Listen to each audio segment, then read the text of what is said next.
आज हम लोग एक्सरसाइज क्वेश्चन आंसर करेंगे CBSE class 7 chapter 8 a short in the market. The first question of this chapter is, what made Swapna sell the cotton to the trader instead of selling at the Kurnool cotton market?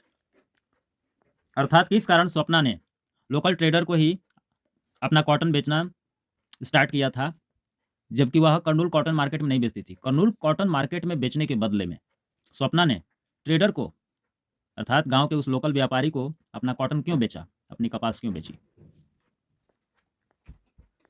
Answer: Swapna is a small poor farmer. She had borrowed money to grow cotton on her small piece of land from the local trader. Swapna एक छोटी निर्धन किसान थी, गरीब किसान थी. उसने loan लिया था, उधार लिया था पैसा. किससे उधार ली थी धनराशि? लोकल ट्रेडर से. क्या करने के लिए उसने उधार लिया था पैसा? अपने small piece of land, small patch of land पर कॉटन ग्रो करने के लिए, कपास उगाने के लिए उसने लोकल ट्रेडर से पैसे उधार लिए थे.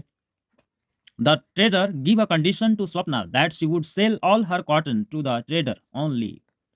ट्रेडर ने पैसे उधार तो दे दिए, लेकिन एक शर्त रखी, एक कंडीशन रखी. क्या कंडीशन रखी? कि स्वप्ना अपने फील्ड में जितना कॉटन ग्रो करेगी, वो सारा का सारा कपास उसे उस लोकल ट्रेडर को ही बेचना होगा और दूसरे को वो नहीं बेच सकती है. देयरफॉर, इसलिए Swapna sells the cotton to the trader instead of selling at the Kurnool cotton market.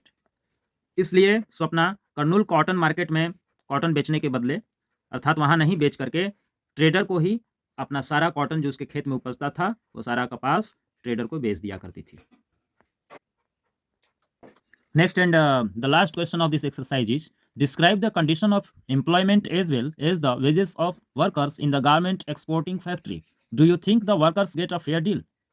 Garment exporting factory अर्थात कपड़े निर्यात करने की फैक्ट्री में, कपड़े निर्यात करने के कारखाने में ये डिस्क्राइब करो कि क्या कंडीशन है एम्प्लॉयमेंट की, यानी रोजगार की वहाँ क्या स्थिति है, जो वहाँ जॉब कर रहे हैं उनके रोजगार की क्या स्थिति है. इसके साथ ही साथ उनकी वेजेस क्या मिलती है उनको, वर्कर्स को, क्या उन्हें ठीक ठाक वेज मिलती है, क्या उन्हें फ़ायदा होता है, अच्छी वेज मिलती है, अच्छी मजदूरी मिलती है कि नहीं, इसको हम लोग को डिस्क्राइब करना है. तो answer is, I think that the workers in the garment exporting factory are not getting a fair deal because most of these workers are employed on a temporary basis.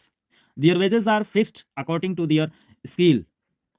जब मैं क्लास में आप लोगों को ये चैप्टर पढ़ा रहा था, उस समय हम लोगों ने द इम्पैक्स गारमेंट फैक्ट्री का एग्जांपल लिया था, जहां 70 वर्कर्स वर्क करते हैं, एम्प्लॉयड है, और मोस्ट उसमें से जो है कि नहीं, वुमेन्स थी. तो वुमेन वहाँ पर काम करती हैं, और आपको पता है कि मैक्सिमम सैलरी कितनी थी, मैक्सिमम वेज थी 3000 पर मंथ. इसके अलावा जब भी एम्प्लॉयर को लगता था, जो इसने जॉब दे रखी है वर्कर्स को, उनको जब लगता था कि इस वर्कर की नीड नहीं है, ज़रूरत नहीं है, तो वर्कर को बोल देता है कि काम छोड़ दो. टेलरिंग की ये मजदूरी थी. आयरनिंग करने के लिए 1.5 रुपया 1.5 पर पीस, रुपीज़ 1 पैसे 50 पर पीस. चेकिंग के लिए चेकर का था 2000. थ्रेड कटिंग का एंड बटनिंग का 1500, 1500. न्यू ओल्ड एडिशन बुक्स में ये वेरी कर सकता है, अलग अलग हो सकता है.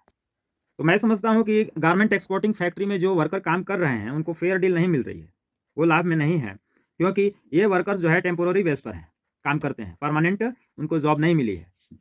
Their wages are fixed according to their skills. उनका जैसा कार्य है, उस स्किल के अकॉर्डिंग उनकी वेजेस, सैलरी फिक्स है.